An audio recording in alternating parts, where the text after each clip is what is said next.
The umbrella-toting gunman dressed in all black enters the Grand Concourse apartment building, making a beeline for the apartment Saturday night. Seconds later, the suspect retreats, running away after shooting 45-year-old Wendy Martinez in the head as she peered through her peephole.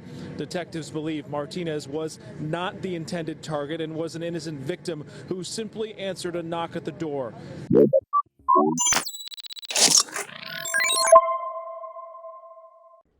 Repeat after me.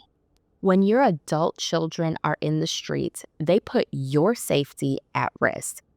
Today's story is on Wendy Martinez, a woman who was fatally shot through the peephole of her Bronx apartment in 2018. Wendy was a devoted mother who worked tirelessly to support her family. She was well liked by her community. When she passed, her neighbors and coworkers had nothing but great things to say about her. Nearly 6 years later, and the case still hasn't been solved. To be shot through your peephole is a heinous crime. Wendy probably didn't even see it coming.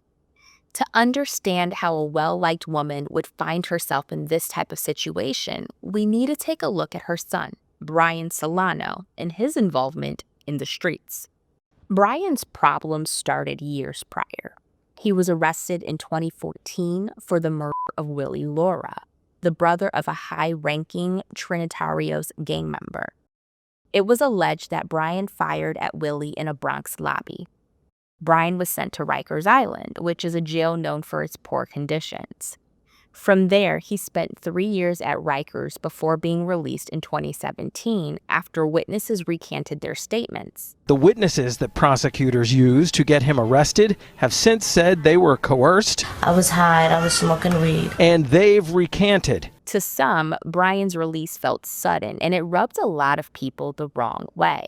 In 2015, police interrogated a man named Justice Colon, who admitted to having possession of the weapon used in the incident of Willie Laura. In 2017, this interrogation was leaked to Brian's private investigator, Manuel Gomez, who was instrumental in securing Brian's release.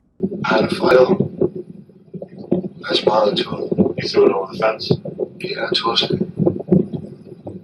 What kind of file? High point. High point? Loaded or?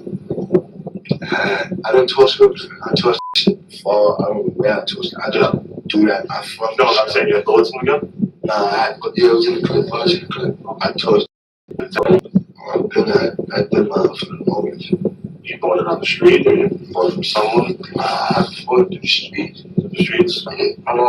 Manuel interviewed Justice and secured an affidavit signed by Justice that stated the DA tried to intimidate him and wanted him to help build a case against Brian. As a result, Brian was released from Rikers in 2017, however, his charges weren't dropped. Again, Manuel Gomez was instrumental in securing Brian's release, but his investigative tactics have come under scrutiny. For example, in Brian's case, Bronx prosecutors accused Gomez of tampering with witnesses, and in 2020, Manuel was arrested for choking a building superintendent who requested that he identify himself. And in 2017, the NYPD circulated a memo telling detectives to stay away from Manuel because he was helping gang members score cash settlements from the city by filing bogus suits against cops. I can't quite put my finger on Manuel. I don't know if he's one of the good guys or if he's just as crooked as the NYPD. However, I think he's important in Wendy's story. At the time of Wendy's death, Brian had been out on his own recognizance for a year, and he moved out of the apartment 2 weeks prior to the shooting. And coincidentally, the shooting took place 2 days before a scheduled court hearing on Brian's murder charge. All that to say, most people believe that the bullet was meant for Brian and not Wendy. After Wendy passed, it was revealed that the family had been receiving death threats for 2 years leading up to the tragedy. Now, look, if you are a parent with adult children wrapped up in the street, you may have to make a tough decision to disassociate or even move.